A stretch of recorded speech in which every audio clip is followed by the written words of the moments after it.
আলাইকুম। আমি তো ভালোবাসি তোকে পর্ব ২৬, লেখনীতে সালমা চৌধুরী, ভয়েসে আমি মাম্পি চৌধুরী। আবির মেঘের কাছে এসে শান্ত কণ্ঠে বলল, তানভীরের আজকে কাজ আছে, কালকে পরীক্ষা দিয়ে তোর তার ছেঁড়া বান্ধবীটিকে নিয়ে রিক্সা করে এখানে চলে আসিস। এখন চল। মেঘ জিজ্ঞাসু চোখে চেয়ে শুধালো, কোথায়? আবির তাকাতেই মেঘ মাথা নিচু করে ফেলল। বুঝতে পারলো কথায় কথায় প্রশ্ন করাতে আবির ভাই রেগে গেছেন। মেঘ লক্ষ্মী মেয়ের মতো বাইকে পেছনে বসে আছে। ঘণ্টাখানেক মেঘকে নিয়ে বাইকে ঘুরেছে। ফুচকা, আইসক্রিম থেকে শুরু করে যে যে স্ট্রিট ফুড পেয়েছে মেঘের পছন্দ মতো সবই কিনে খাই গেছে আবির। বিকেলের পর থেকে আবহাওয়া খারাপ হতে শুরু করেছে। পর্যায়ক্রমে মেঘের গর্জন শুরু হয়ে গেছে। মেঘ তখন আচার খেতে ব্যস্ত। আবির মেঘের দিকে চেয়ে উদ্বিগ্ন কণ্ঠে শুধালো, বৃষ্টি শুরু হয়ে যাবে তো, বাসায় যাবি না? মেঘ আচার খেতে খেতে আবির ভাইয়ের অভিমুখে চেয়ে আহ্লাদি কণ্ঠে বলে উঠল, বৃষ্টিতে ভিজতে খুব ইচ্ছে করছে। আবির কপাল কুঁচকে চেয়ে আছে অপলক সেই দৃষ্টি।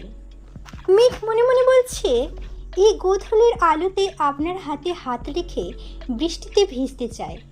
বৃষ্টির প্রতিটা ফোঁটাতে চিৎকার করে বলতে চায়, এই মানুষটাকে আমি বড্ড বেশি ভালোবাসি। আমার কল্পনার জগতে আবির ভাই শুধুই আমার। আবির কপাল কুঁচকে তাকিয়ে থেকেই শক্ত কণ্ঠে বলল, বৃষ্টিতে ভিজে নিজের কি হাল করেছিলি মনে নেই? মেঘ এক গাল হেসে উত্তর দিল, এবার আর এমন হবে না, কারণ আপনি। আবির গম্ভীর কণ্ঠে প্রশ্ন করল, আমি কি?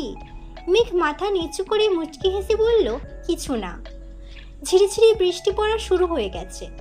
আবির আশপাশ দেখছে।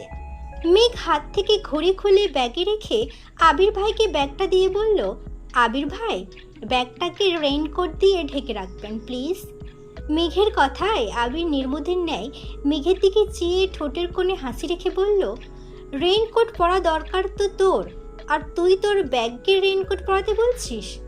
মেঘ হাসি মুখে বলল, বই খাতা ভিজলে তো পড়তে পারবো না, আমি ভিজলে তো সমস্যা। এইটুকু বলতেই আবিরের চোখে চোখ পড়ল মেঘের। আবির তীক্ষ্ণ দৃষ্টিতে চেয়ে আছে। মেঘ আস্তে করে বলল, নেই। আবির কণ্ঠ দ্বিগুণ ভারী করে জানালো, ভিজতেছিস ভিজ, জ্বর যদি হয় তাহলে তোর খবর আছে বলে দিলাম। সমস্যা আছে কি নেই সেটা তখন বুঝাবো। মেঘ বিড়বিড় করে বলল, আগে আপনার সাথে বৃষ্টি উপভোগ করে নিই, তারপরে প্রয়োজনে জ্বর সর্দি উপভোগ করে নেব। বৃষ্টি বাড়তে শুরু হয়েছে। মানুষ ছোটাছুটি করছে। আবির আর মেঘ দাঁড়িয়ে মানুষের ছোটাছুটি দেখছে। একসময় বাড়ি বর্ষণ শুরু হয়েছে। দুজনের সর্বাঙ্গ ভিজে একাকার অবস্থা, কিন্তু কেউ যেন একচুল নড়ছে না। মেঘ আকাশের পানি মুখ করে চোখ বন্ধ করে বৃষ্টি উপভোগ করছে। আর আবির সেই মায়াবী মুখের অভিমুখে নিঃশ্বাস্ত চোখে চেয়ে আছে, ঠোঁটের কোণে এক চিলতে হাসির ঝলক। মেঘ আকাশের পানে চেয়ে মনে মনে কত কিছু চেয়ে ফেলেছে তা আবিরের অজানা। মেঘের খুব ইচ্ছে করছে আবির ভাইয়ের হাতে হাত রেখে বৃষ্টিতে হাঁটার, কিন্তু আবির ভাইয়ের হাত ধরার সাহস তো ছোট অষ্টাদশের এখনো হয়নি। তারপর ভাবলো, পাশাপাশি হাঁটতে পারলেই মনে শান্তি লাগবে। মেঘ কিছু সময় পর স্বাভাবিক হয়েছে। তৎক্ষণাৎ আবির দৃষ্টি সরিয়ে কিছুটা নড়ে চড়ে উঠল। মেঘ আবিরের দিকে চেয়ে আহ্লাদি কণ্ঠে বলল, চলুন না হাঁটি। মেঘের কথা শুনে আবির সহসা 2 কদম এগিয়েছে। মেঘ তখনও আগের জায়গাতেই দাঁড়িয়ে আছে। আবির নিজের বাম হাত বাড়িয়ে বলল, হাতটা ধর, না হয় কখন আবার বৃষ্টিতে পা পিছলে পড়ে যাবে। কথাটা বলতে দেরি হয়েছে, কিন্তু আবিরের হাত খপ করে ধরতে 1 সেকেন্ড দেরি করেনি মেঘ। এমনভাবে হাত আঁকড়ে ধরা দেখে আবির সামনের দিকে চেয়ে মুচকি হাসল। অষ্টাদশী তো জানে না এই আবিরের মনে অষ্টাদশীর চেয়েও 1000 গুণ বেশি প্রেমানুভূতি সর্বক্ষণ বিচরণ করে। 24 ঘন্টা আবিরের মাথায় শুধু মেঘই ঘুরপাক খায়। অষ্টাদশী কিভাবে কি চায় সবই আবির বুঝতে পারে, তবে কিছু প্রকাশ করে, কিছু অপ্রকাশিত থাকে। রাজপুত্র আর রাজকন্যা হাতে হাত রেখে পাশাপাশি হাঁটছে। আবিরের দৃষ্টি সামনের দিকে থাকলেও মেঘের সম্পূর্ণ দৃষ্টি আবিরে নিবন্ধ। ঠোঁটের কোণে লেগে থাকা হাসি যেন সরছেই না, বরং ক্রমে ক্রমে বেড়েই যাচ্ছে। মেঘের বুকের ভিতরে থাকা সুপ্ত ভালোবাসাগুলো কোনো বাধা মানতে চাইছে না। এই বৃষ্টিসিক্ত গোধূলিতে প্রকৃতিকে সাক্ষী রেখে বলতে ইচ্ছে করছে, এই মানুষটাকে আমার চাই, সম্পূর্ণ আমার করে পেতে চায়। মেঘ হাবিজাবি ভাবতেই আকস্মাত রাস্তার পাশে থাকা গাছের শিকড়ের সাথে হোঁচট খেয়ে উপর হয়ে পড়তে গেলে আবিরের বাম হাতে থাকা মেঘের হাতটা আবির শক্ত করে ধরে সহসা ডান হাতে মেঘের পেট বরাবর আঁকড়ে ধরল। কয়েক সেকেন্ডের জন্য মেঘের মনে হয়েছিল পৃথিবীটা বুঝি থমকে গেছে। আচমকা হোঁচট খাওয়ায় মেঘের স্বাভাবিক হতে কিছুটা সময় লেগেছে। নিজের উদরে আবির ভাইয়ের শক্তপোক্ত হাতের ছোঁয়া বুঝতে পেরে মেঘ বিস্ময় চোখে উদরে রাখা হাতের দিকে চাইল। বৃষ্টিতে ভিজে পরনের সুতি জামাটা আগে থেকেই গায়ের সাথে মিশেছিল। আবির ভাই জামার উপর দিয়ে ছোঁয়ার পরও মেঘের মনে হচ্ছে উন্মুক্ত উদরে হাত রেখেছে আবির ভাই।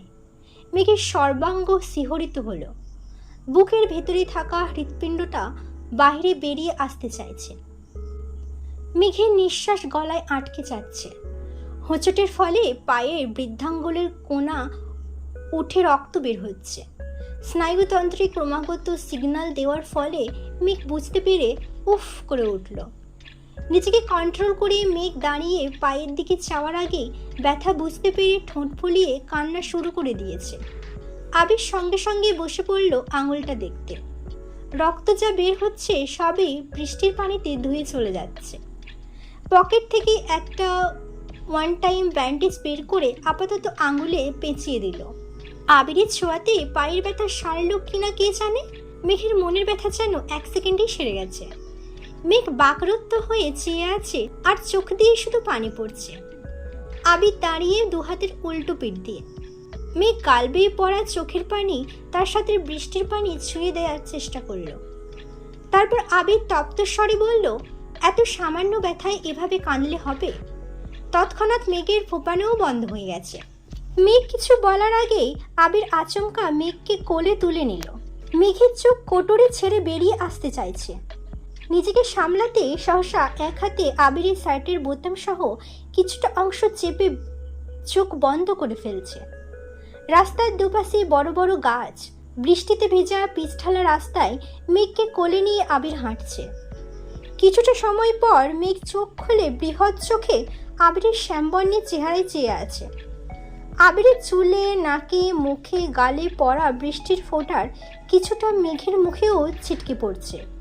মেঘ ধীর কণ্ঠে বলল, নামিয়ে দেন, আমি যেতে পারবো। আবির ভাইয়ের এভাবে কোলে তুলে নেওয়াতে মেঘের সর্বাঙ্গ কারেন্টের শক খেয়েছে। এই মানুষটা কাছাকাছি আসলেই যেখানে মেঘের হৃৎপিণ্ডের ধুকপুকুনি বেড়ে যায়, সেখানে এভাবে কোলে তুললে তার সব কিছু যেন এলোমেলো হয়ে যাচ্ছে। তাই মন না চাইতেও আবিরকে বলল নামিয়ে দিতে। আবির নিরেট কণ্ঠে বলল, চুপ করে থাক। মেঘ নিশ্চুপ হয়ে আবির ভাইকে দেখছে। ধমক খেয়ে মন খারাপ হওয়ার বদলে তার ঠোঁটে মিষ্টি হাসি লেগে আছে। কিছু দূর যাওয়ার পর একটা চায়ের দোকানের কাছে গিয়ে পিচ্চি ছেলেকে ডেকে বলল চেয়ার দিতে। খোলা আকাশের নিচে ছেলেটা চেয়ার দিল। আবির মেঘকে বসাতেই মেঘ বলল, আপনি তখন না ধরলেই পড়ে নিশ্চিত আমার মাথা ফাটত। আবির শক্ত কণ্ঠে জবাব দিল, এত সহজে তোর কিছু হতে দিব না। পরিস্থিতি যতই বেসামাল হোক, আমি ঠিকই তোকে সামলে রাখবো। এই কথা শুনে মেঘ বিস্ময়ের চোখে আবির ভাইয়ের পানে চেয়েছে।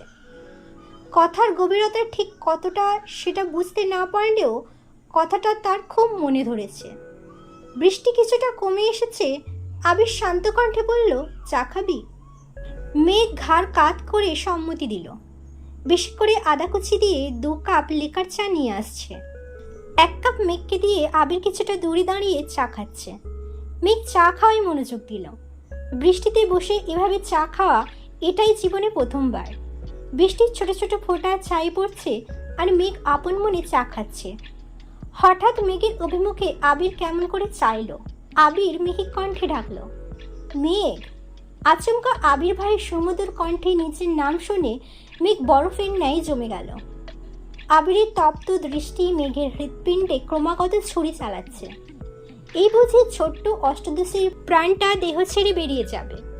মেঘ কাঁপা কাঁপা কণ্ঠে জবাব দিল, জি। আবির তখনও শীতল চানতে মেঘের মুখের দিকে তাকিয়ে আছে।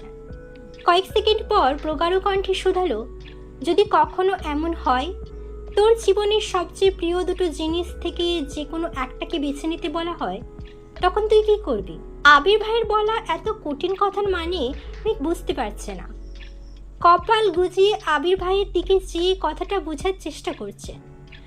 আবির কণ্ঠ খাদে নামিয়ে পুনরায় প্রশ্ন করল, পারবি তো একটাকে বেছে নিতে? মেঘ নির্লিপ্ত চোখে তাকিয়ে আছে। মেঘের মাথায় হাজারটা চিন্তা ঘুরপাক খাচ্ছে। আবির ভাই তাকে এমন করে কোনো প্রশ্ন জিজ্ঞেস করছে, উনি কোথাও গেলে তো আমার পছন্দের সব জিনিস না চাইতেও নিয়ে নেন। বেছে নিতে দেন না। তাহলে কি এমন জিনিস যা একটাই বেছে নিতে হবে? মেঘের নিরুত্তর পরিস্থিতি দেখে আবির মনে মনে বলল, যেদিন তুই দুটো প্রিয় জিনিস থেকে একটা বেছে নিতে পারবি, মন শক্ত করে বলতে পারবি এটাই আমার লাগবে, সেদিন আমি তোকে এই প্রশ্নটা দ্বিতীয়বার করব। আবির গলা খাকারি দিয়ে বলল, বাদ দে এসব। আরেক কাপ চা দিতে বলছি, তুই চা খা, আমি বাইকটা নিয়ে আসি। চায়ের টাকা দিয়ে আরেক কাপ চা দিতে বলে বাইক আনতে চলে গেছে। ডাক্তার দেখিয়ে ঔষধ নিয়ে মেঘকে বাসার সামনে নামিয়ে দিল। বরাবরের মতো মেঘ আজও প্রশ্ন করল, বাসায় আসবেন না? আবির মৃদু কণ্ঠে হেসে উত্তর দিল, আসবো একটু পর, তুই সাবধানে রুমে যাস, আঙুলে চাপ যেন না পড়ে। মেঘ ধীর পায়ে হেঁটে বাড়িতে ঢুকে গেল। আবির চলে গেল অজানা গন্তব্যে। আজ মেঘ ইচ্ছে করে একটু সাজুগুজু করছে। চোখে গাঢ় করে কাজল দিল, হালকা গোলাপি রঙের রঞ্জক লাগিয়েছে ঠোঁটে। আবির ভাইয়ের পছন্দের রং অনুসরণ করে একটা সাদা রঙের ড্রেস পরেছে, সাথে সুন্দর হিজাবও পরে নিয়েছে। হুটহাট আবির ভাই কোচিংয়ের সামনে চলে আসে বিধায় সে সাদামাটাই ঘোরে। তবে আজ আবির ভাইয়ের সাথে ঘুরবে এটা সে আগে থেকেই জানে, তাই সেজেছে। পরীক্ষা শুরুর আগেই বন্যাকে বলেছে তানভীর ভাইয়ের ট্রিটের কথা, তবে বন্যা কোনোভাবেই রাজি হচ্ছিল না। মেঘ জোর করে রাজি করিয়েছে। যথারীতি পরীক্ষা শেষে দুই বান্ধবী রিক্সা করে নির্দিষ্ট জায়গাতে চলে এসেছে। আবির আর তানভীর আগে থেকেই দাঁড়িয়েছিল। মেঘ দূর থেকে আবিরকে দেখেই এক গাল হাসল। কাজল কালো সেই ডাগর ডাগর আঁখি আর অকৃত্রিম মায়াবী হাসি দেখে আবিরের মন উতলা হয়ে উঠেছে। অন্তঃস্থলে শিহরণ জাগছে, বক্ষস্পন্দন জোরালো হচ্ছে। আবির ঢোক গিলে স্বাভাবিক হওয়ার চেষ্টা করছে, কিন্তু তার দৃষ্টি যেন সরছেই না। আবিরের অশান্ত মনকে শান্ত করার সকল ক্ষমতা বিলীন হয়ে গেছে। আবির মনে মনে বিড়বিড় করে বলছে, আমায় ধ্বংস করতে কেন উঠে পড়ে লেগেছিস? মেঘরা নামতেই তানভীর রিক্সা ভাড়া দিয়ে দিল।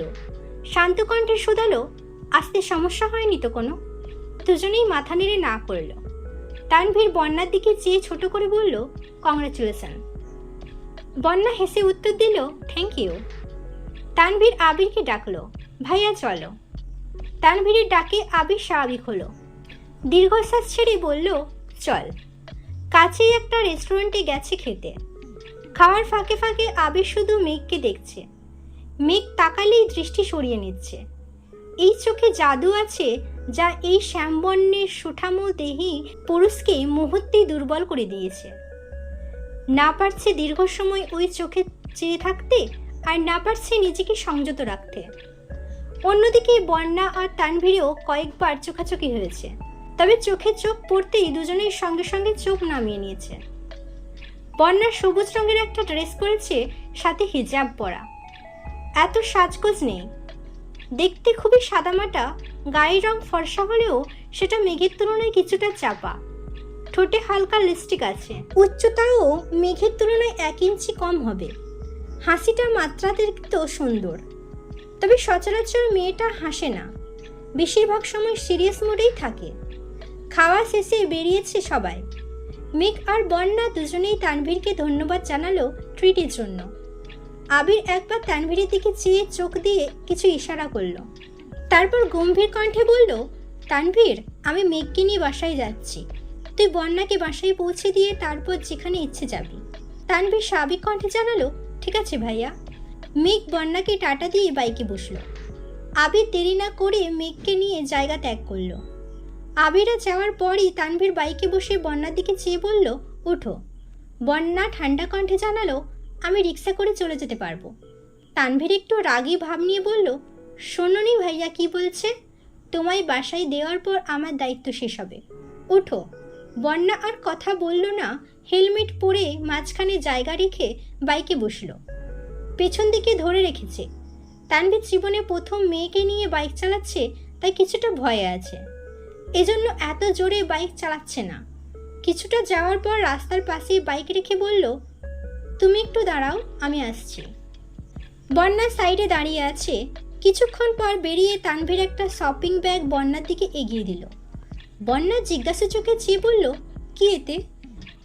তানভীর শান্ত স্বরে বলল, তোমার রেজাল্টের গিফট। বন্যা কোনোভাবেই নিতে রাজি হচ্ছে না। বাধ্য হয়ে তানভীর ধমক দিল, বলছি নিতে, নাও। বন্যা ভয়ে কিছুটা কেঁপে উঠল। কাঁপা কাঁপা হাতে ব্যাগটা নিয়ে ছোট করে বলল, থ্যাঙ্কস। তানভীর মৃদু হেসে আবার বাইকে বসলো। পিচ ঢালা রাস্তায় বাইক চলছে। বন্যা নীরব শান্ত মেয়ের মতো চুপচাপ বসে আছে। নীরবতা ভেঙে তানভীর বলল, গতকাল ভাইয়া আর বনু মিলে আমায় এই বাইকটা গিফট করেছে, কেমন হয়েছে বলো তো? বন্যা হাসি মুখে উত্তর দিল, অনেক সুন্দর হয়েছে। তানভীর পুনরায় বলল, তার জন্যই আজকে ট্রিট দিলাম। বন্যা এবার মৃদু স্বরে শোধালো, আমায় ট্রিট দেওয়ার কি প্রয়োজন ছিল? আমি তো একটু বলতেই তানভীর বলল, তোমাকে দেওয়ার প্রয়োজন ছিল ওই দিন তোমাদের বাসায় খেতে গেছিলাম। তাছাড়া তুমি বনুর বেস্ট ফ্রেন্ড, আর আমাকে যেভাবে ভাইয়া ভাইয়া ডাকো, আমি তো মাঝে মাঝে কনফিউজ হয়ে যাই যে আমি কার ভাই। কথাগুলো শুনে বন্যা কিছুটা লজ্জা পেল, তারপরও স্বাভাবিক থাকার চেষ্টা করলো। এর মধ্যে বন্যাদের বাসায় গলি পর্যন্ত চলে আসছে। বন্যা তাড়াহুড়ো করে বলল, ভাইয়া এখানে নামিয়ে দেন প্লিজ। তানভীর বাইক থামিয়ে বলল, আবার? বন্যা হেলমেট খুলতে খুলতে তপ্তস্বরে বলল, সরি তানভীর ভাই, এখান থেকে হেঁটেই যেতে পারবো, কেউ দেখলে সমস্যা হবে। সমস্যা বুঝতে পেরে তানভীর স্বাভাবিক কণ্ঠে বলল, সাবধানে যেও, আর পড়াশোনা করো ঠিক মতো, আল্লাহ হাফেজ। বন্যাও আল্লাহ হাফেজ বলে শপিং ব্যাগ নিয়ে গলি দিয়ে হাঁটছে। তানভীর কিছুক্ষণ স্থির দাঁড়িয়ে চেয়ে রইল সেদিকে, তারপর আবার বাইক স্টার্ট দিয়ে চলে গেল। আবির বাসার দিকে না গিয়ে অন্য রাস্তায় যাচ্ছে দেখে মেঘ চিন্তিত স্বরে বলল, বাসায় যাবেন না? আবির কঠিন স্বরে জবাব দিল, বাসায় যাওয়ার এত তাড়াতাড়ি কিসের তোর? মেঘ আর কিছু বলল না। আবির ভাইয়ের কাছাকাছি তো সেও থাকতে চায়, কিন্তু তানভীরের সামনে আবির বলেছে বাসায় চলে যাবে, এজন্যই মেঘ জিজ্ঞেস করছিল। আবির মেঘকে নিয়ে একটা পার্কে এসেছে। পার্কে মানুষের ভিড় দেখে আবির কিছুটা ভীত হলো। মেঘের দিকে চেয়ে বলল, ঢুকবি নাকি অন্য কোথাও যাব? মেঘ এক গাল হেসে উত্তর দিল, এসেছি যখন তাহলে ঢুকি, ভালো না লাগলে চলে যাব না। আবির মেঘের হাত ধরে হাঁটছে। মেঘ আশেপাশে তাকাচ্ছে আর বারবার আবির ভাইয়ের শক্ত করে ধরে রাখা হাতের দিকে তাকাচ্ছে। এমনভাবে হাত ধরে রেখেছে যেন ছেড়ে দিলেই তার প্রেয়সী হারিয়ে যাবে বহুদূরে। মেঘ সেই হাত ধরা দেখেই গতকালের ন্যায় বারবার লজ্জায় আড়ষ্ট হচ্ছে। মেঘ চারপাশে তাকিয়ে দেখছে কত কত মানুষ। কেউ কেউ পরিবার নিয়ে এসেছে, ছোট বাচ্চা নিয়ে এসেছে, বন্ধুরা মিলে ছবি তুলছে, আড্ডা দিচ্ছে। বেশ কয়েকটা কাপলও দেখেছে হাতে হাত রেখে হাঁটছে। সেসব দেখে মেঘেরও নিজেকে আবির ভাইয়ের প্রেমিকা মনে হচ্ছে। এটা ভাবতেই লজ্জায় দুগাল লাল হয়ে গেছে। ঠোঁটের মুচকি হাসি যেন সরছেই না। একটা ফাঁকা বেঞ্চ দেখে আবির মেঘকে ইশারা দিল বসার জন্য। আবির কিছুটা দূর থেকে একটা আইসক্রিম নিয়ে আসছে। মেঘকে আইসক্রিম দিয়ে মেঘের থেকে কিছুটা দূরে বসেছে আবির। মেঘ আপন মনে আইসক্রিম খাচ্ছে। একবার আবির ভাইকে দেখছে, আবার আশপাশ দেখছে। আবির আচমকা ডেকে উঠল, তাকাই এদিকে। হঠাৎ ধাক্কায় মেঘ কিছুটা কেঁপে উঠেছে। তারপর স্বাভাবিকভাবে ঘাড় ঘুরিয়ে আবির ভাইয়ের দিকে তাকালো। আবির ভ্রুকুচকে চিন্তিত স্বরে বলল, এভাবে সেজেছিস কেন? মেঘ মুখ ভোতা করে আবিরের দিকে তাকিয়ে আছে। কয়েক মুহূর্ত পর বলল, কই সাজছি, শুধু কাজল আর। এটুকু বলতেই আবির বলল, শুধু কাজলটাও আর দিবি না। আবির মনে মনে বলল, তোর এই চোখের মায়ায় আমি ছাড়া আর কাউকে পড়তে দেব না। মেঘ আহ্লাদি কণ্ঠে শুধালো, কাজল দিলে কি আমায় অনেক সুন্দর লাগে? আবির তীক্ষ্ণ দৃষ্টিতে চেয়ে বলল, ওই যে দূরে গাছটা দেখা যাচ্ছে, ওই গাছের ডালে বসে থাকা পেতনিটার মতো লাগছে। এজন্যই বলছি কাজল পরে রাস্তাঘাটের মানুষকে ভয় দেখাস না। মেঘ নিচের ওষ্ঠ উল্টে আবিরের দিকে চেয়ে আছে, চোখ পানিতে টইটম্বুর হয়ে গেছে। পল্লব ঝাপটালেই গাল বেয়ে গড়িয়ে পড়বে। আবির কপাল কুঁচকে চেয়ে আছে, বিরক্ত নিয়ে বলল, তোর সমস্যা কি মেঘ? কিছু বলার আগে কান্না করে দিস কেন? 1 মিনিট কাঁদলে 1 ঘন্টা মাথা ব্যথায় ভুগিস, সেটা মাথায় থাকে না? মেঘ অবাক চোখ তাকিয়ে ভেজা কণ্ঠে প্রশ্ন করল, আপনি কিভাবে জানলেন আমার মাথা ব্যথা হয়? আবির ঢোক গেলে কণ্ঠ দ্বিগুণ ভারী করে বলল, এটা জানা এমন কোনো কঠিন বিষয় না। দূরে ছিলাম মানে এই না যে সব ছেড়ে গেছিলাম। চল বাসায় যাই। এই ছিল আমি একটু ভালোবাসি তোকে পর্ব 26। পরবর্তী পর্ব নিয়ে খুব তাড়াতাড়ি আসবো। সুস্থ থাকবেন, ভালো থাকবেন, নিজের খেয়াল রাখবেন। আর হ্যাঁ, সাবস্ক্রাইব করতে আর লাইক করতে নিশ্চয়ই ভুলবেন না। আল্লাহ হাফেজ। আমি একটু ভালোবাসি তোকে পর্ব 27। সময় চলে যাচ্ছে নিজস্ব গতিতে। মাঝখানে কেটে গেছে বেশ কিছুদিন। আবিরের ব্যস্ততম দিন কাটছে। এই সপ্তাহে নির্বাচন, তানভীরেরও ব্যস্ততা বেড়েছে দিনগুণ। নির্বাচনের কাজে এতটাই ব্যস্ত, কখনো রাত 2-3টায় বাসায় ফিরে, কখনো বা ফিরেও না। নিজস্ব বাইক থাকাতে এখন তেমন একটা সমস্যা হচ্ছে না। বাইক কেনার পর বাসায় টুকিটাকি সমস্যা হলেও সব কিছু আবিরই সামলে নিয়েছে।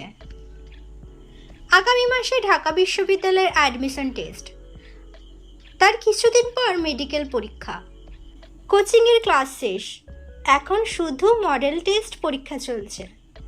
10টা থেকে 12টা পর্যন্ত কোচিংয়ের পরীক্ষা হয়।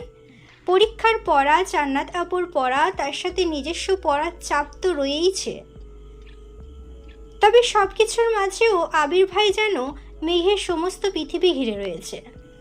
সকাল আর রাতে ব্যালকনিতে দাঁড়িয়ে আবিরকে দেখা এখন মেঘের অভ্যাসে পরিণত হয়ে গেছে। শুক্রবারটা শুধু ব্যতিক্রম। তবে শুক্রবারে মেঘ নাস্তা খেতে যাওয়ার আগে চুপি চুপি আবির ভাইয়ের দরজা পর্যন্ত এসে আবির ভাইকে দেখে যায়। ধরা পড়ার ভয়ে রুমের ভেতরেই ঢুকে না। আজ আবিরের অফিসে মিটিং আছে। রেডি হয়ে কোনো রকমে হালকা নাস্তা করেই বেরিয়ে পড়েছে। প্রথমেই বাবার অফিসের কাজ শেষ করতে হবে। 12টায় মিটিং টাইম দিয়েছে। 11:50 নাগাদ আবির নিজের অফিসে পৌঁছেছে। রাকিবের পার্সোনাল সমস্যার জন্য এখনো অফিসে আসতে পারিনি। আবির রাকিবকে কল দিয়ে জিজ্ঞেস করছে, কই তুই? আমি কি ওয়েট করব নাকি মিটিং শুরু করব? রাকিব জ্যামে আটকে আছে। ঢাকা শহরে জ্যাম মানে লাগছে তো লাগছেই, শেষ আর হবে না। রাকিব ঠান্ডা স্বরে বলল, তুই শুরু কর, আমি কাছাকাছি আছি, আসতেছি। আবির আর কথা বাড়ায়নি। জাস্ট 12টায় মিটিং শুরু করেছে, 2 মিনিটও হয়নি কথা শুরু হয়েছে।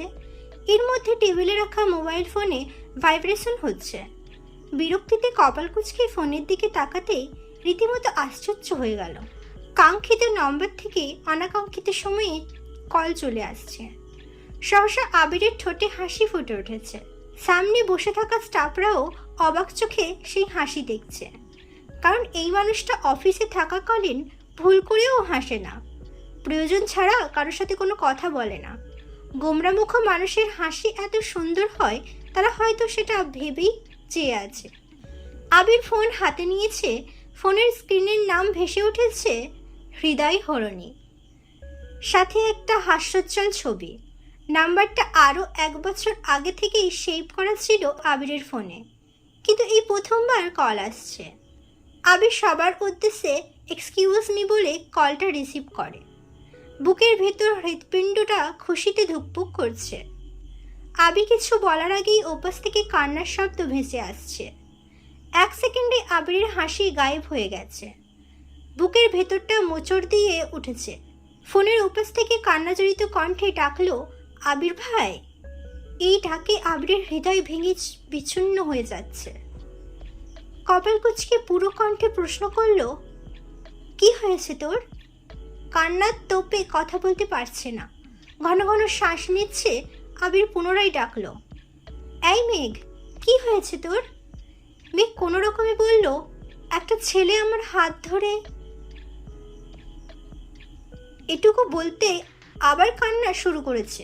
আবিরের বুকের ভিতর তাণ্ডব চলছে। তীব্র যন্ত্রণা শুরু হয়েছে বুকে। সেই যন্ত্রণা বুক খুঁড়ে বেরিয়ে আসতে চাইছে। হৃদয়ের তোলপাড় চোখে ভাসতে বেশি সময় লাগেনি। চোখের বর্ণ পরিবর্তন হতে শুরু করেছে। ক্ষণিকের ব্যবধান রক্তবর্ণ ধারণ করেছে চোখ। রুমে 3টা এসি চলছে, তারপরও আবির ঘামে একাকার হয়ে যাচ্ছে। আবির উদ্বিগ্ন কণ্ঠে প্রশ্ন করল, কোথায় আছিস? মেঘ কাঁদতে কাঁদতে জায়গার নাম বলল। আবির শক্ত কণ্ঠে বলল, আমি আসছি এখনই। মিটিং অফ কথাটা বলে আবির ভীষণ তাড়াহুড়োতে মিটিং রুম থেকে বেরিয়ে গেছে। সবাই আশ্চর্য বনে গেছে। আবিরের চোখ কটকটে লাল হয়ে গেছে। পরনের ব্লেজার খুলে নিজের রুমের দরজা থেকে ভেতরে ছুঁড়ে ফেলে বের হয়ে যাচ্ছে। আবিরের পার্সোনাল অ্যাসিস্ট্যান্ট ছুটে এসে ডাকছে, কোথায় যাচ্ছেন স্যার? আজকের মিটিংটা অনেক গুরুত্বপূর্ণ। আবির অগ্নিদৃষ্টিতে চেয়ে বলল, আমার যাওয়াটাও এর থেকেও অনেক বেশি গুরুত্বপূর্ণ। আটকেও না আমায়। কথায় রাগের তীব্রতা স্পষ্ট। পার্সোনাল অ্যাসিস্ট্যান্ট চিন্তিত স্বরে বলল, স্যার, ওখানে একটু পরে গেলে হবে না? অথবা অন্য কেউ গেলে মিটিংটা আপনি করতে পারতেন। আবির রাগান্বিত কণ্ঠে হুঙ্কার দিয়ে উঠল, কার বুকে এত সাহস যে আমার কলিজার হাত দিচ্ছে? ওই কুত্তার বাচ্চারে না মারলে আমার শান্তি হবে না। এর মধ্যে রাকিব অফিসে ঢুকছে। আবিরের চিৎকার শুনে ছুটে আসে। আবিরের এত ভয়ঙ্কর রূপ দেখে ভীতস্বরে প্রশ্ন করে, মেঘের কিছু হয়েছে? আবির কোনো কথা না বলে রাগে কটমট করতে করতে চলে যাচ্ছে। রাকিব পেছন থেকে ডেকে বলল, আমি কি যাবো তোর সাথে? আবির শক্ত কণ্ঠেই বলল, লাগবে না। আবির এক প্রকার দৌড়ে বেরিয়ে গেছে অফিস থেকে। রাকিব এবার পার্সোনাল অ্যাসিস্ট্যান্টের দিকে চেয়ে শোধালো, কি হয়েছে? ছেলেটা শান্ত স্বরে সব বর্ণনা করল। রাকিব স্বাভাবিক কণ্ঠে শোধালো, কোনো কথায় মেঘ নাম শুনছ? ছেলেটা উপর নিচ মাথা নাড়ল। রাকিব দীর্ঘশ্বাস ছেড়ে গম্ভীর কণ্ঠে বলল, ভাই, আজ প্রথমবার আবিরের পথ আটকাইছ, তাই তোমায় কিছু করেনি। ভবিষ্যতে আর কোনোদিনও আবিরকে আটকানোর চেষ্টা করো না, তাহলে ওর সম্পূর্ণ রাগ তোমার উপর ঝরবে। আবিরের পৃথিবীর 99.99% জুড়ে শুধু মেঘ, বাকি 0.01% তার পরিবার। আমরা অফিস সব কিছু যা বলছে তাই করো, মিটিং অফ করো। ছেলেটা ভীতু কণ্ঠে প্রশ্ন করল, মেঘ কি স্যারের গার্লফ্রেন্ড? রাকিব মৃদু হেসে উত্তর দিল, শুধু গার্লফ্রেন্ড হলে বোধ হয় এত কিছু করতো না। আবির বেঁচে আছে শুধু এই মেঘের জন্য, না হয় কবেই পৃথিবীর মায়া ত্যাগ করে চলে যেত। ছেলেটা কপাল কুঁচকে তাকিয়ে আছে রাকিবের দিকে। রাকিব তা বুঝতে পেরে স্বাভাবিক কণ্ঠে বলল, সেসব বাদ দাও, কিন্তু ভবিষ্যতে এমন কাজ আর করো না। অন্ততপক্ষে মেঘের ব্যাপারে তো কোনোদিন নাক গলাবেই না। তাহলে দেখবা তুমি আছো কিন্তু তোমার নাক নেই। So be careful. যতটা কুল আর শান্ত আবিরকে দেখো, সে এতটাও শান্ত নয়। রাকিব চিন্তিত স্বরে বিড়বিড় করে নিজের কেবিনে যাচ্ছে। আল্লাহ জানে কোন বিপদে আছে। জ্যামের জন্য মেইন রোড দিয়ে যাওয়া অসম্ভব। অনেকটা রাস্তা ঘুরে আবির ঘটনাস্থলে এসে পৌঁছল। মেঘ একটা বেঞ্চে বসে কাঁদছিল। আশেপাশে 2-3টা লোক দাঁড়িয়ে আছে। আবিরকে বাইক থেকে নামতে দেখে মেঘ দৌড়ে গিয়ে আবিরকে জড়িয়ে ধরে হাউমাউ করে কান্না শুরু করেছে। একটা মেয়ের মনের বিরুদ্ধে কোনো কিছু ঘটলে সেটার বহিঃপ্রকাশ ঘটে আপন মানুষের সামনে। মেঘের ক্ষেত্রেও এমনটাই ঘটেছে। আবিরকে দেখে যেন নিজের প্রাণ ফিরে পেয়েছে, তাই সব শক্তি ঢেলে কাঁদছে। আবির এক হাতে হিজাবের উপর দিয়ে মেঘের মাথা আঁকড়ে ধরে রেখেছে, অন্য হাত মুষ্টিবদ্ধ করে দাঁতে দাঁত চেপে আছে। নিজের সবটা রাগ হজম করে শান্ত স্বরে বলল, কিছু হবে না, আমি আছি তো, একটু শান্ত হও প্লিজ। কয়েক মুহূর্ত চলে এই বাধাহীন কান্না। কিছু সময় পর মেঘ বুঝতে পারে এভাবে আবির ভাইকে জড়িয়ে ধরা ঠিক হয়নি। সঙ্গে সঙ্গে মেঘ নিজে থেকে সরে দাঁড়ায়। মেঘের কান্নাজড়িত মুখ আবিরের সত্তাকে নাড়িয়ে দিয়েছে। মেঘের চোখ মুখ ফুলে গেছে, সারা মুখে রক্তচাপ পেরে গেছে, যার ফলে গাল, নাক, থুতনি সব লাল হয়ে যাচ্ছে। আবির দীর্ঘশ্বাস ছেড়ে দু হাতে মেঘের চোখ মুছে ভারী কণ্ঠে শোধালো, কোন ছেলেটা? মেঘ ঘাড় ঘুরিয়ে তাকালো। আবিরের চোখও সেদিকে পড়েছে। একটা ছেলে গাছের কাছে দাঁড়িয়ে আছে, তাকে ঘিরে 4-5টা লোক দাঁড়িয়ে আছে। আবির কোনো কথা না বলে ছেলের কাছে গিয়ে এলোপাথারি ঘুষি লাথি শুরু করেছে। আচমকা আক্রমণে ছেলেটা বেসামাল হয়ে গেছে। আশপাশে থাকা 4-5 জন ভয়ে কিছুটা দূরে সরে গেছে। আবিরের রাগান্বিত চাউনি আর মুখ দেখে তারা যেন আটকাতেও সাহস পাচ্ছে না। মেঘ বিস্ময় চোখে আবির ভাইয়ের পানে চেয়ে আছে। আবির ভাইয়ের এই রূপ জীবনে প্রথমবার দেখছে। বাসায় কয়েকবার শুনেছে আবির ভাই মারপিট করেছে, কিন্তু আজ তা নিজের চোখে দেখছে। থরথর করে কাঁপছে অষ্টাদশীর ছোট দেহ। ছেলেটার নাক মুখ দিয়ে রক্ত গড়িয়ে পড়ছে, কিন্তু আবির 1 সেকেন্ডের জন্যও থামছে না। ছেলেটা প্রথম কয়েকবার আটকানোর চেষ্টা করলেও এখন তার নিথর দেহ পড়ে আছে। এই সময় পুলিশ গাড়ি এসে থামে। 2 জন কনস্টেবল গাড়ি থেকে নেমে দ্রুত এসে আবিরকে আটকানোর চেষ্টা করছে। 4-5 জন লোকের মধ্যে একজন এসপি স্যারের কাছে গিয়ে বলে, স্যার, আমিই আপনাকে কল দিয়েছিলাম, কিন্তু হুট করে এই ছেলে এসে এভাবে মারতে শুরু করেছে। এসপি স্যার দ্রুত আবিরের কাছে গিয়ে বলে, থামুন, আপনি এভাবে মারছেন কেন? আমাদের বিষয়টা দেখতে দিন।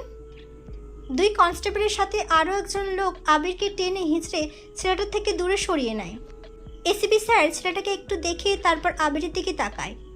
সঙ্গে সঙ্গে কপাল কুঁচকে প্রশ্ন করে, তুমি ইকবালের ভাইপো না? আবির তখনও রাগে ফুঁসছে, দাঁতে দাঁত চেপে রাগ হজম করার চেষ্টা করছে, তার সাথে ঘন ঘন নিঃশ্বাস নিচ্ছে। এসপির কথা শুনে ওনার দিকে তাকিয়ে রাগান্বিত কণ্ঠে উত্তর দেয়, জি। এসপি এবার স্বাভাবিক কণ্ঠে জিজ্ঞেস করে, তুমি বিদেশ ছিলে না এত বছর? আবিরই তো নাম তোমার? আবির কপাল কুঁচকে পুনরায় উত্তর দেয়, জি। এসপি মৃদু হেসে বললে, আমি ইকবালের কলেজ ফ্রেন্ড, ছোটবেলায় আমাদের বাসায় অনেকবার গিয়েছে, এখনও ইকবালের সাথে মাঝে মাঝেই কথা হয় আমার। তা তুমি এই ছেলেকে এভাবে মারছিলে কেন? আবির ঘাড় ঘুরিয়ে মেঘের দিকে তাকিয়েছে। মেঘ নিশ্চুপ বাইকের পাশে দাঁড়িয়ে বৃহৎ চোখে চেয়ে আছে। শরীরের কম্পন এখনও তীব্র। আবিরের সাথে সাথে এসপি এক ঘাড় ঘুরিয়ে দেখল মেঘকে। আশেপাশের লোক বলছে, স্যার, এই মেয়েটার সাথেই অসভ্যতা করেছে ছেলেটা। এসপি আবিরের দিকে চেয়ে জিজ্ঞেস করলো, তোমার বোন? আবির মেঘের দিকে চেয়ে উত্তর দিল, চাচাতো বোন। এসপি একবার ছেলেটাকে দেখছে, আশেপাশে মানুষের কথা শুনছে, তারপর আবিরকে কিছুটা সরিয়ে সাইডে নিয়ে বলল, তোমরা আমার পরিচিত, আমি চাই না এই বয়সে তোমরা কোনো কেসে ফেঁসে যাও। সামনে তোমাদের ভবিষ্যৎ আছে, আর ওরা নেশাখোর, ওদের বড় বড় লোক আছে। আমরা এই গ্যাংটা ধরার চেষ্টা করছি, তাদের ধরতে পারলে এরা কিছুই না। তাই বলি, তুমি তোমার বোনকে নিয়ে চলে যাও, বিষয়টা আমি দেখছি। আবির কথাগুলো শুনল, 2 হাত এখনো মুষ্টিবদ্ধ করে কটমট করছে। বুঝতে পারলো এখানে কিছু বলে লাভ নেই, তাই কথা না বলেই মেঘের কাছে চলে গেছে। এসিপি আর 2 কনস্টেবল আহত ছেলেটাকে নিয়ে থানায় চলে যাচ্ছে। আবিরের এলোমেলো চুল, ঘামে ভেজা শার্ট শরীরের সাথে চেপে আছে। চোখ মুখে ঘাম আর রাগ দুটাই চলচল করছে। চোখ এখনো লাল রাঙা হয়ে আছে। কয়েক সেকেন্ড মেঘের কাঁপাকাঁপি দেখে আবির চলে গেল। দোকান থেকে একটা পানির বোতল কিনে নিজের চোখে মুখে পানি নিল, সাথে মাথায় কিছুটা পানি ঢেলে রাগ কমানোর চেষ্টা করলো। মেঘের কাছে গিয়ে তপ্ত স্বরে বলল, নে পানি খা। মেঘ আবিরের দিকে চেয়ে কাঁপা কাঁপা হাতে বোতলটা নিল। আবিরের চুলের পানি মুখে পড়ছে, মুখ থেকে পানি শরীরে নিচে টুপটুপ করে পড়ছে। মেঘ নির্বুদ্ধির ন্যায় চেয়ে আছে। আচমকা আবির একটু নিচু হয়ে মেঘের ওড়নার সাথে টেনে নিজের মুখ আর চুল মুছতে শুরু করছে। আবিরের এমন কাণ্ডে মেঘ যেন আশ্চর্য বনে গেল। আবির চোখ মুছে পুনরায় মেঘের দিকে চেয়ে শান্ত কণ্ঠে বলল, মনে কর তুই কিছু দেখিসনি, এখন একটু পানি খা। মেঘ ঢকঢক করে কিছুটা পানি খেয়ে দীর্ঘশ্বাস ফেলল। ছেলেটার আচরণে যতটা ভয় পেয়েছিল, তার থেকেও 3 গুণ ভয় পেয়েছে আবির ভাইকে পেটানো দেখে। তখনই রাকিব কল করেছে। আবির কল রিসিভ করে ঠান্ডা কণ্ঠে বলল, বল। রাকিব চিন্তিত স্বরে শোধালো, ঝামেলা কি বেশি? আমি আর রাসেল কি আসবো? আবির ভারী কণ্ঠে বলল, না, আসতে হবে না, আমি চলে আসবো রাকিব। তাহলে কি মিটিং ডাকবো? আবির মেঘের দিকে চেয়ে 2 সেকেন্ড ভেবে জানালো, হ্যাঁ, আসতেছি আমি। রাকিব চিন্তিত স্বরে পুনরায় প্রশ্ন করল, মেঘ কোথায়? আবির জবাব দিল, কাছে, এখানেই। রাকিব মৃদু হেসে প্রশ্ন করল, মেঘকে নিয়ে আসবে অফিসে আবির? হ্যাঁ, রাখছি বলে কল কেটে দিয়েছে। আবির ফোন পকেটে রাখতে রাখতে স্বভাবসুলভ ভারী কণ্ঠে শোধালো, এখন বাসায় না গেলে কি খুব সমস্যা হবে? আমার একটা মিটিং আছে, মিটিং শেষ করে তোকে বাসায় দিয়ে আসলে চলবে? মেঘ ঘাড় কাত করে সম্মতি দিল। তারপর অফিসের উদ্দেশ্যে চলে গেছে। অফিস গেটের সামনে আসতেই রাকিব আর রাসেল একটা তাজা ফুলের তোড়া দিয়ে হাজির হলো। মেঘের দিকে চেয়ে তোড়া এগিয়ে দিয়ে হাসি মুখে রাকিব বলল, ওয়েলকাম ম্যাডাম। মেঘ কপাল কুঁচকে তাকিয়ে আছে। আমি ম্যাডাম হলাম কিভাবে? আমি তো, এতটুকু বলতে আবির থমকে উঠল, যা দিচ্ছে নে। এত কথা বলতে হয় কেন? মেঘ আর কথা বাড়ালো না, চুপচাপ ফুলের তোড়া নিল। তারপর আবিরের পেছন পেছন আবিরের কেবিনে চলে গেল। আবির কেবিনের দরজা আটকে বলল, হিজাব খুলে ওয়াশরুম থেকে ফ্রেশ হয়ে আয়। মেঘ কিছুক্ষণের মধ্যে হাত মুখ ধুয়ে হিজাব খুলে চুল ঠিক করে বেরিয়ে এসেছে। আবির টেবিলের পাশে দাঁড়িয়ে ল্যাপটপে কিছু একটা চেক করছিল। মেঘ রুমে আসতেই আবির নিজের চেয়ার দেখিয়ে বলল, বস ওখানে। মেঘ বিড়বিড় করে বলল, এটা তো আপনার চেয়ার। আবির চোখ রাঙিয়ে তাকাতেই মেঘ মাথা নিচু করে চুপচাপ আবিরের চেয়ারে বসে পড়ল। আবির 2 মিনিট ল্যাপটপে কাজ করে ভারী কণ্ঠে বলল, আমি শাওয়ার নিতে যাচ্ছি, কেউ ডাকলে দরজা খোলার দরকার নেই, তুই নিজের মতো রেস্ট নে। আবির 5 মিনিটের শাওয়ার নিয়ে কোমরে টাওয়াল জড়িয়ে ওয়াশরুম থেকে তাড়াহুড়ো করে বেরিয়েছে। চোখে মুখে চিন্তার চাপ। আচমকা আবিরকে এভাবে দেখে মেঘের বুকটা কেঁপে উঠেছে। উন্মুক্ত শরীর, শুধু কোমর থেকে হাঁটুর নিচ পর্যন্ত ঢাকা। মেদহীন পেটে 6 প্যাকের হালকা চিহ্ন দেখা যাচ্ছে। শরীরে থাকা বিন্দু বিন্দু পানির কণাগুলো চিকচিক করছে। তা দেখে মেঘের হৃদস্পন্দনের মাত্রা বেড়ে যাচ্ছে। নিঃশ্বাস ভারী হয়ে আসছে। আবির এসে চেয়ারের 2 হাতল চেপে মেঘের ঘনিষ্ঠ হয়ে মেঘের দিকে তাকালো। মেঘও বিস্ময়ী চোখে চেয়ে আছে আবিরের চোখের দিকে। এই চোখের ক্রোধ এখনো কমেনি। এত কাছে আসতে আবিরের নিঃশ্বাস ছুঁয়ে দিল মেঘের লালিত মুখমণ্ডল। মেঘের রক্ত সঞ্চালন বেড়ে যাচ্ছে। মনে হচ্ছে মেঘের শিরা উপশিরায় তুফান চলছে। আবিরের দৃষ্টি মেঘের নেত্রে নিবন্ধ। কণ্ঠ 4 গুণ ভারী করে শুধালো, ওই ছেলে তোর হাত ছাড়া অন্য কোথাও শুয়েছিল? আবিরের প্রশ্ন মেঘের কর্ণপাত হলো কিনা কে জানে। খানিকটা সময় পর মেঘ চিবুক নামাতে নিলে আবির 2 আঙ্গুলে আটকে দেয়। মেঘ পুনরায় আবিরের মুখের পানে তাকায়। চোখে মুখে ক্রোধ স্পষ্ট। আবির পুনরায় রাগান্বিত কণ্ঠে প্রশ্ন করল, বল, শুধু আর কোথায় ছুঁয়েছে? ওই কুত্তার বাচ্চারে জ্যান্ত কবর দিয়ে আসবো। আবির ভাইয়ের মুখে ভয়ঙ্কর কথা শুনে মেঘের শরীর কেঁপে উঠল। ঢোক গিলে কাঁপা কাঁপা কণ্ঠে বলল, আর কোথাও ছোঁয়নি। আবির ভারী কণ্ঠে প্রশ্ন করল, সত্যি তো? মেঘ আস্তে করে বলল, সত্যি। এর মধ্যে দরজায় রাসেল ডাকছে। আবির মিটিংয়ের সময় হয়ে যাচ্ছে। আবির এবার দীর্ঘশ্বাস ছেড়ে মেঘের থেকে দূরে সরে দাঁড়ালো। টেবিলের উপর রাখা ফোনে টাইম দেখে নিল। একটা শার্ট আর প্যান্ট পরে রেডি হয়ে চলে যাচ্ছিল। দরজা পর্যন্ত গিয়ে থমকে দাঁড়ালো। মেঘের দিকে চেয়ে বলল, দরজাটা ভেতর থেকে বন্ধ করে রাখ। কফি আর নাস্তা দিতে বলে যাচ্ছি, দরজা থেকেই নিবি, কেউ ভেতরে যেন না ঢোকে। আমি মিটিং শেষ করে আসছি। আবির চলে গেছে কিছুক্ষণের মধ্যেই আবিরের পার্সোনাল অ্যাসিস্ট্যান্ট কিছু খাবার আর 1 কাপ কফি নিয়ে আসছে। মেঘ নাক পর্যন্ত ওড়না টেনে মাথা নিচু করে খাবারগুলো নিল। তারপর দরজা বন্ধ করে ওড়না সরিয়ে রুমটা ভালোভাবে দেখছে। দেয়ালে কিছু কিছু মোটিভেশন কথা, তার সাথে একটা দেওয়ালে 2টো হাতের ছবি আঁকা। যে ছবিটা আবির ভাইয়ের ফোনে মেঘ দেখেছিল, একটা বড় হাতের ওপর একটা পিচ্চির হাত শক্ত করে ধরা, নিচে 2টো লাইনও লেখা, আমার দেহে প্রাণ আছে যতদিন, এই হাত ছাড়বো না আমি ততদিন। তার নিচে লাভ ডি এভাবে লেখা। অক্ষর দেখে মেঘ কপাল কুঁচকে চেয়ে আছে, মাথায় কিছুই ঢুকছে না। টি দিয়ে কার নাম হতে পারে? মেঘের নাম এম দিয়ে, জান্নাত আপুর নাম জে দিয়ে। মেঘ মিড়বিড় করে বলল, তাহলে কি জান্নাত আপুর অন্য নাম আছে? এই ছিল আমি একটু ভালোবাসি তোকে পর্ব 27। পরবর্তী পর্ব যদি আপনারা শুনতে চান অবশ্যই আমাকে সাবস্ক্রাইব করবেন, বেল আইকন বাটন ক্লিক করবেন এবং আমাকে লাইক অ্যান্ড কমেন্ট করে অবশ্যই উৎসাহ দেবেন।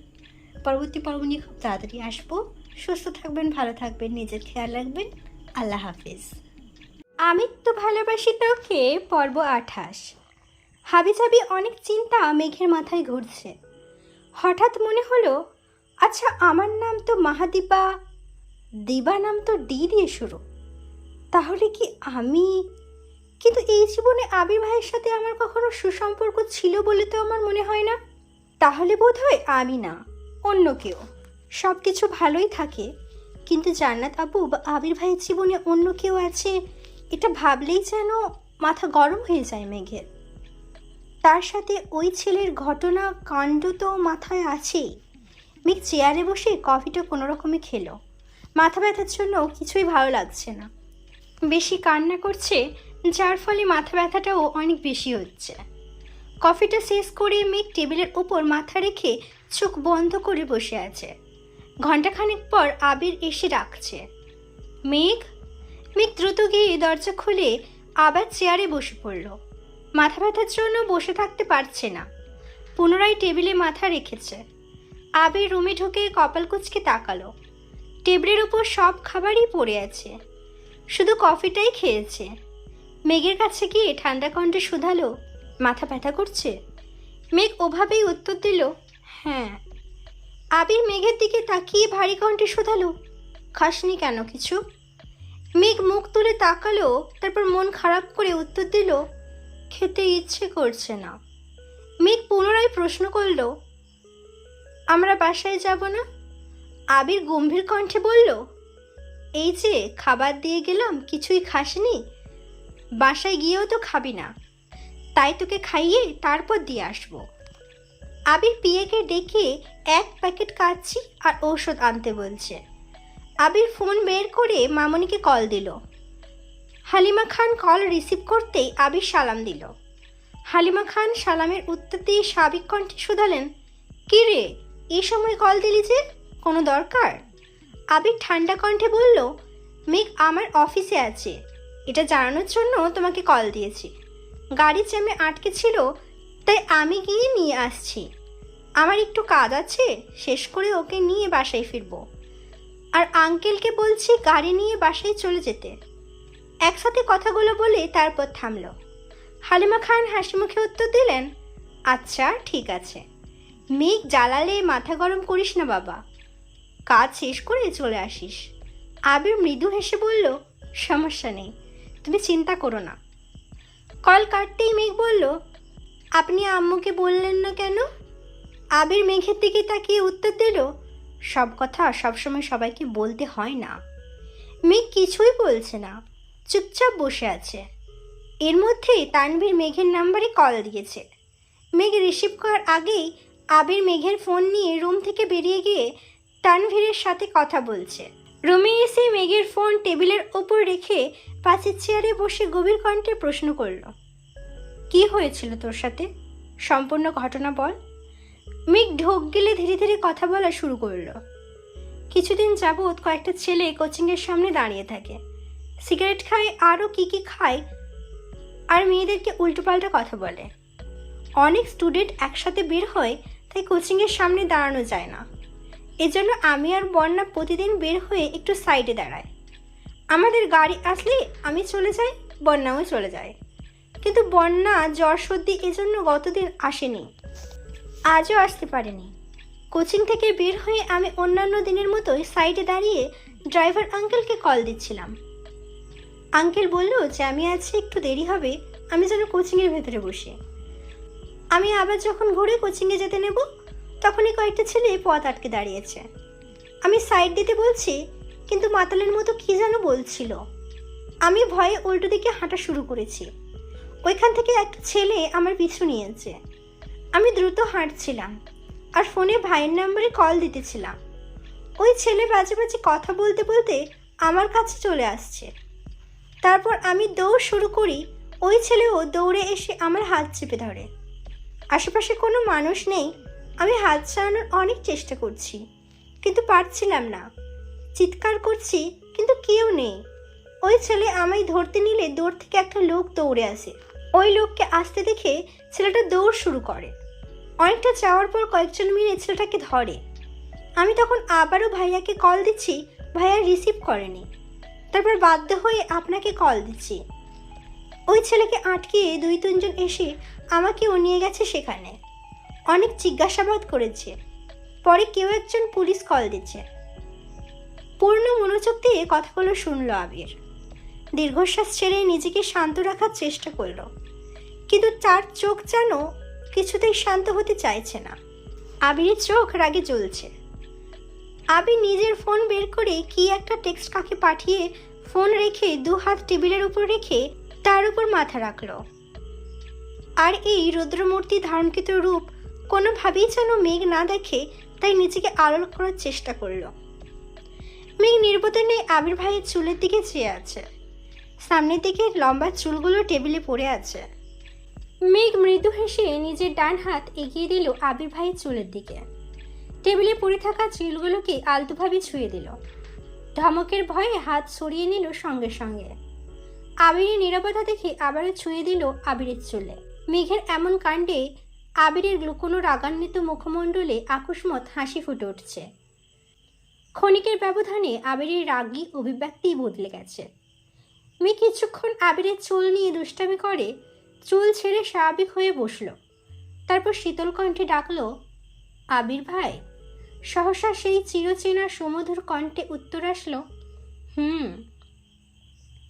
মেঘ কয়েক সেকেন্ড এই ডাক শুনিয়ে মুগ্ধ হয়ে রইল। তারপর ঢোক গিলে ভয়ে ভয়ে প্রশ্ন করল, দেয়ালে যে ডি লেখা, ডি দিয়ে কার নাম? আবির মাথা তুলে ভ্রুকুচকে মেঘের দিকে চেয়ে নিরুদ্বেগ কণ্ঠে বলল, হবে কোনো এক ঢঙ্গি। আবির কথা ঘোরানোর জন্য শক্ত কণ্ঠে বলা শুরু করলো, আজকের পর থেকে তোর কোনো ধরনের সমস্যা হলে বা যদি মনে হয় সমস্যা হতে পারে, সঙ্গে সঙ্গে আমায় কল দিবি। তানভীর ব্যস্ত থাকে, চাইলেও সব কিছু ম্যানেজ করতে পারে না, তাই তানভীরকে কল দেওয়ার আগে আমায় কল দিবি। আর কোচিংয়ে আপাতত তোর যেতে হবে না। কোচিংয়ে গেলে কেউ কিছু বলবে বা খারাপ আচরণ করবে তার জন্য নয়। তুই চাইলে ওইখানে সব কয়টা ছেলে এখনই তোর পায়ে ধরে মাফ চাইবে, আর কোনোদিন কোচিংয়ের আশেপাশেও আসবে না। কিন্তু সমস্যা হচ্ছে, তুই তো এই বিষয়টা স্বাভাবিকভাবে নিতে পারবি না। তুই কোচিংয়ে যেতে আসতে ভয় পাবি। আমি চাই না আজে বাজে প্রেশার দিয়ে নিজের মাথাটা হ্যাং করে রাখিস। তার থেকেই কোচিংয়ের রুটিন অনুসারে পড়বি। আমি প্রশ্ন নিয়ে আসব। জান্নাত তোর পরীক্ষা নেবে, দরকার হলে জান্নাত 3 ঘন্টা সময় নিয়ে পড়াবে তোকে। মেঘ আস্তে করে বলল, বেশি রাত হলে জান্নাত আপু কীভাবে যাবে? আবির কপাল কুঁচকে তাকালো, গম্ভীর কণ্ঠে উত্তর দিল, জান্নাতের চিন্তা তোর করতে হবে না, আগে নিজের চিন্তা কর। এর মধ্যে পিয়ে খাবার আর ওষুধ নিয়ে আসছে। মেঘকে খেতে দিয়ে আবির অফিসে বাকি কাজগুলো দ্রুত শেষ করছে। রাকিব আর রাসেলের সাথেও কথা বলে আসছে। পিয়ে ছেলেটা এক ফাঁকে আবিরের কাছে মাফও চেয়েছে। আবির সারাদিন যাবতই রাগে ফুঁসছে। অফিসের সবার সাথেই হুটহাট রাগ দেখাচ্ছে। আবির রাগ কন্ট্রোল করতে পারছে না। কয়েকবার চোখে মুখে পানিও দিয়েছে, তাতেও কাজ হচ্ছে না। মেঘ খাচ্ছে আর বিড়বিড় করে বলছে, আপনার জান্নাত আপুর প্রতি কেয়ারটা খুব তাড়াতাড়ি সরাতে হবে।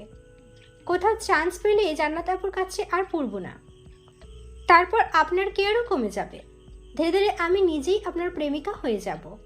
কথাগুলো বলতে বলতে মেঘের ঠোঁটে সহসা হাসি ফুটে উঠেছে। কাজ শেষ করে নিজের রুমে এসে মেঘকে হাসতে দেখে আবিরের সব রাগ নিমেষেই মিলিয়ে গেছে। মনে মনে ভাবছে, তোর এই হাসিতে কি এমন জাদু আছে যে হাসি আমার সব রাগ এক মুহূর্তে নিঃশেষ করে দিতে সক্ষম। মেঘ তাকাতেই আবির নড়ে উঠল। স্বাভাবিক কণ্ঠে বলল, রেডি হয়ে নে, বাসায় যাব। মেঘকে বাসার সামনে নামিয়ে আবির গম্ভীর কণ্ঠে বলল, রুমে গিয়ে ডিরেক্ট ঘুমাবি, কাউকে কিছু বলার দরকার নেই। যদি কিছু বলতে হয় আমি বাসায় ফিরে বলবো। কয়েক ঘন্টা সময় পার হওয়াতে মেঘও অনেকটা স্বাভাবিক হয়ে গেছে। রুমে গিয়ে ফ্রেশ হয়ে ঘুমিয়ে পড়েছে। ঘন্টা দুয়েক পর চিল্লাচিল্লির শব্দে মেঘের ঘুম ভাঙে। করিডর থেকে নিচে তাকিয়ে দেখে বাড়ির 3 কর্তা সোফায় বসা। 3 কর্তি কিছুটা দূরে দাঁড়িয়ে আছে। সোফা থেকে কিছুটা দূরে আবির ভাই দাঁড়িয়ে আছে। দেখে মনে হচ্ছে ওনার মতো ভদ্র আর শান্ত ছেলে দ্বিতীয় আর কেউ নেই। আবির থেকেও কিছুটা দূরে দাঁড়িয়ে আছে তানভীর।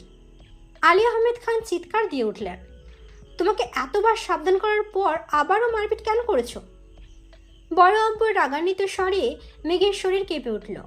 আবির ভাই তো জানাতে চায়নি, তাহলে বড় আব্বু জানলো কিভাবে? এই বাড়িতে আসার পর থেকেই আবির ভাইকে প্রতিদিন নিষেধ করা হচ্ছে, কিন্তু আজ তো মেঘ নিজের চোখে আবির ভাইয়ের ক্রোধ দেখেছে, মারপিট দেখেছে।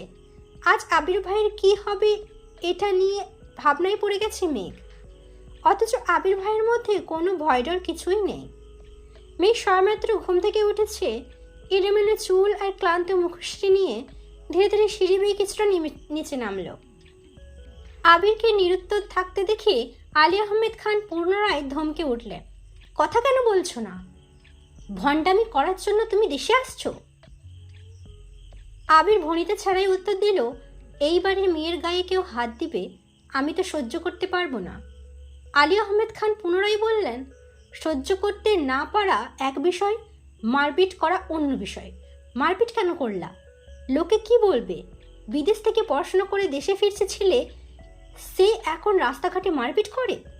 আবির মাথা নিচু করে ভারী কণ্ঠে বলল, আফসোস, আমাকে নিয়ে যতটা মাথা ঘামাচ্ছেন তার কিছুটা মাথা যদি ওই ছেলেগুলোর জন্য ঘামাতেন তাহলে কেন মেরেছি প্রশ্নটা আমায় করতেন না। মোজাম্মেল খান কঠিন স্বরে বললেন, ওই ছেলেগুলোর জন্য আইন আছে, পুলিশ আছে, তোমাকে তো দায়িত্ব দেওয়া হয়নি। তুমি ছেলেকে না মেরে মেঘকে নিয়ে চলে আসতে পারতে। আবির বিড়বিড় করে বলল, আইন আর পুলিশ ছিল বলেই তো ওইগুলারে আবার পিটাতে হয়েছে।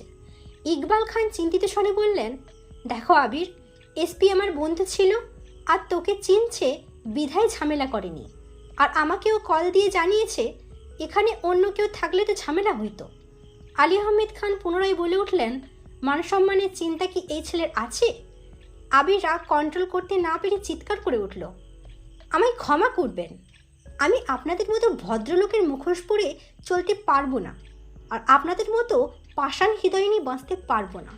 কেউ আমার গণ্ডিতে ছোঁয়ার চেষ্টা করলে সেই হাত ভেঙে দিতে আমি দ্বিতীয়বার ভাববো না। কথাগুলো বলেই সিঁড়ি দিয়ে উঠতে গিয়ে মেঘকে দেখে দ্বিতীয়বার ধমকে উঠল, তোকে ঘুমাতে বলেছি, বের হয়েছিস কোন সাহসে? আবিরের পিছন পিছন মেঘও নিজের রুমে ছুটে গেল। ড্রয়িং রুমে পিনপতন নীরবতা। তানভীর নিষ্পালক তাকিয়েছিল আবিরের যাওয়ার পথে। তানভীরের চোখের সামনে ভেসে উঠছে কিছুক্ষণ আগে আবিরের ঘটানো তাণ্ডব। যে কয়টা ছেলে কোচিংয়ের সামনে ছিল সব কটারে ধরে এনে মেরে আধমারা করেছে, আর যেই ছেলেটা মেঘের হাত ধরেছিল ওই ছেলেকে পুলিশ শাসিয়ে ছেড়ে দিয়েছিল, ওই ছেলেকে এনে ধারালো ছুরিতে এই ছেলের হাত কাটছে। গলা কাটার জন্য উঠে পড়ে লেগেছিল, কিন্তু রাকিব রাসেল আরও কয়েকজন মিলে জোর করে আটকেছে। আবিরের রাগ কন্ট্রোলের একমাত্র পন্থা হলো মেঘ। মেঘের কথা বলে অনেক কষ্টে আবিরকে শান্ত করে রক্তে রঞ্জিত জামা পাল্টিয়ে বাড়ি ফিরিয়ে নিয়ে আসছে তানভীর, আর রাকিব রাসেল সহ বাকিরা ওইগুলোরে হাসপাতালে নিয়ে গেছে। যেখানে দুপুরের রাস্তায় সামান্য মারের কারণে বাড়ির মানুষের এত প্রশ্নের সম্মুখীন হতে হয়েছে, সেখানে বাড়ির মানুষ যদি দ্বিতীয় দফার মার সম্পর্কে জানতে পারে তাহলে নিশ্চিতভাবে 2-1 হার্ট অ্যাটাক করবে। সকলের নীরবতা দেখে তানভীরও নিজের রুমে চলে গেছে। ঘণ্টাখানেক পর মেঘ চুপি চুপি নিজের রুম থেকে বেরিয়ে আবির ভাইয়ের রুমের দিকে যায়। আবিরের রুমে দরজা লাগানো, ভেতর থেকে রাগান্বিত কণ্ঠে হুঙ্কার শোনা যাচ্ছে। ফোনে হয়তো কাউকে ঝাড়ছেন। ভয়ে মেঘ দৌড়ে নিজের রুমে চলে গেছে। কয়েকদিন কেটে গেছে। আবির ইদানিং বাড়ির সবাইকে এড়িয়ে চলে, একসাথে খায় না, অফিসে গেলেও নিজের মতো কাজ শেষ করে চলে যায়। মেঘ হতো ভয়ের সামনেই যায় না। গত 3 মাসে আবির ভাইয়ের এত রাগ সে আগে দেখেনি। আবির ভাইকে দেখলে আতঙ্কে থাকে, ঠিকই লুকিয়ে লুকিয়ে আবির ভাইয়ের যাওয়া আসা দেখে।